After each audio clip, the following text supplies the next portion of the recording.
சேலம் மாவட்டம் ஏற்காட்டில் பரவி வரும் காட்டுத்தீயால் வனவிலங்குகள் அதிக அளவில் உயிரிழந்துள்ளதாக கூறப்படுகிறது. இது தொடர்பாக நம்முடைய மண்டல செய்தியாளர் ரியாஸிடம் கூடுதல் விவரங்களை பெறலாம். ரியாஸ், ஏற்காட்டில் கடந்த 3 நாட்களாக எரிந்து வரக்கூடிய அந்த காட்டுத்தீ குறித்தும் அதனால அங்கு ஏற்பட்டு இருக்கிற பாதிப்புகள் எப்படி இருக்கு அது குறித்து சொல்லுங்க. கோபால், கடந்த சனிக்கிழமை ஏற்காடு மலை அடிவார பகுதிகளில் லேசான தீ விபத்து ஏற்பட்டது. இந்த தீ விபத்து மலமளவென பரவி ஏற்காடு மலைப்பாதை, அதே போல ஏற்காடு மலை முழுவதுமாக இந்த தீ கொழுந்து விட்டு எரிய துவங்கியது. இந்த நிலையில நேற்று, அதாவது 45க்கும் மேற்பட்ட தண்ணீர் லாரிகள் மூலமாக தீயை கட்டுக்குள் கொண்டு வரப்பட்டது. இன்று காலை முதற்கொண்டு இந்த தீ 98% தீ அணைக்கப்பட்டதாக வனத்துறை சார்பில் தெரிவிக்கப்பட்டது.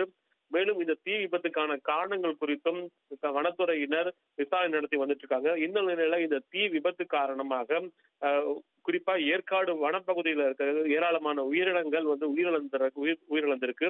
குறிப்பா ஏற்காடு மலை அடிவாரத்தில் இருக்கிற அந்த குருவம்பட்டி வன உயிரியல் பூங்கா ஒற்றி உள்ள வனப்பகுதியை பொறுத்த வரைக்கும் அங்கு காட்டு எருமைகள், அதே போல மான்கள், முயல்கள் உள்ளிட்ட ஏராளமான விலங்குகள் அந்த பகுதியில் வசித்து இருக்காங்க. இந்த நிலையில இந்த காட்டுத்தீயால ஏராளமான குரங்குகள் அங்க மூச்சு திணறியும் உடல் முழுவதும் கருகியும் உயிரிழந்திருக்கு.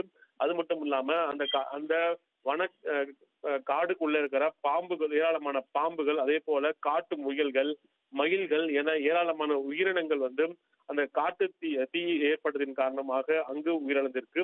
இது தொடர்பாக வனத்துறையினர் தற்போது ஆய்வுகளையும் மேற்கொண்டு வந்துட்டு இருக்காங்க. இந்த தீ விபத்தின் காரணமாக தொடர்ச்சியாக கடந்த 3 நாட்களாக பச்சை எறிந்த இந்த தீ விபத்து இன்று காலை கட்டுக்குள் வந்தது. ஆனால் மீண்டும் இன்று மாலை முதல் மீண்டும் அந்த பகுதியில காட்டுத்தீ லேசான காட்டுத்தீ தற்போது ஏற்பட்டு வந்துட்டு இருக்கு. இந்த விபத்தின் காரணமாக வன உயிரியல் பூங்காவில் இருக்கக்கூடிய உயிரினங்கள் உடனடியாக அப்புறப்படுத்தப்பட்டு வேறு இடத்துக்கு மாற்றப்பட்டிருந்தாங்க. இருந்த போதிலும் இந்த ஏற்காடு மலையை ஒற்றி உள்ள வனப்பகுதியில வாழ்ந்துட்டு இருக்கிற இந்த உயிரினங்கள் அனைத்துமே தீல கருகியும் மூச்சு திணறியும் உயிரிழந்திருக்கிறது தெரிய வந்திருக்கு. அது மட்டும் இல்லாம அந்த பகுதி முழுவதுமே சாம்பல் நிறத்துல பரவி முழுவதுமாக, அதாவது ஒரு எலும்பு கூடாக மரங்கள் எல்லாம் அங்கு காட்சி அளிக்கிற காட்சி பார்க்கவே பரிதாபமான நிலையில் அங்க ஏற்பட்டிருக்கு. அந்த வனப்பகுதியை பொறுத்த வரைக்கும் அங்க இருக்கிற அந்த மூங்கில் மரங்களும் அதே போல சருகுகளும் எரிந்து போய் முற்றிலுமாக நாசமாயிருக்கு. சுமார் 100 ஏக்கர் பரப்புல இந்த காட்டுத்தீயானது பரவி அந்த பகுதி முழுவதுமே அங்க இருக்கிற உயிரினங்கள், ஏராளமான உயிரினங்கள் உயிரிழந்திருக்கிறது தற்போது தெரிய வந்திருக்கு. அது மட்டும் இல்லாம அந்த காட்டு பகுதியில வசித்து இருக்கிற அது மான்கள், அதே போல அங்க இருக்க காட்டு எருமைகளுக்கு தற்போது தண்ணீர் மற்றும் உணவு இல்லாமல் சிரமப்படக்கூடிய காட்சிகளும் நம்மால பார்க்க முடிஞ்சது.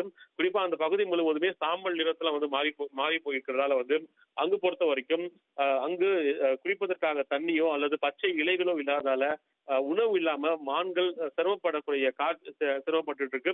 தொடர்ந்து இது தொடர்பான ஆய்வுகளை வனத்துறை எடுக்கப்பட்டு வந்தாலும், ஆனா அந்த பகுதி அந்த காட்டுத்தீயால முழுவதுமாக மரங்கள் மட்டும் இல்லாம ஏராளமான உயிரினங்களும் உயிரிழந்திருக்கிறது சமூக மத்தியிலையும் சேலம் மக்கள் மகளிரையும் அதிர்ச்சி ஏற்படுத்தி இருக்கு.